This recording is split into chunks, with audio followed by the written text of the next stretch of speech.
সুবিধাবাদী চৰিত্ৰ যদি মোৰ গাত থাকিলে হ'লে মই মন্ত্ৰী হ'বলৈ বিচাৰিলোঁ হ'লে মই আদৰ্শটো দলিয়াই যিকোনো এটা কামেই কৰিলোঁ হ'লে হয় বিজেপিলৈ গ'লোঁ হ'লে নহ'লে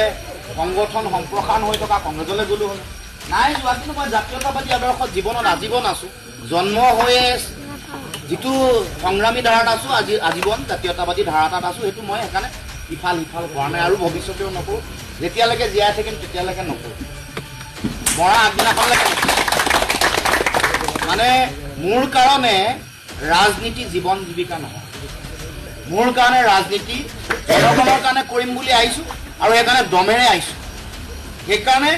বেলেগৰ নিচিনা এই আজি আমুকত কাইলৈ তামুকত এনেকুৱা হিলদোল জীৱনত নহয় আমি সফল হ'ম মই বিশ্বাস কৰোঁ আমাৰ আদৰ্শ প্ৰতিষ্ঠা অসমত হ'ব সেইটো মই বিশ্বাস কৰোঁ সেইকাৰণে আশা লৈ যুঁজি আছোঁ যুঁজি থাকিম আৰু বিজেপিক উৎখাত কৰিম এইটো আমি বিশ্বাস কৰোঁ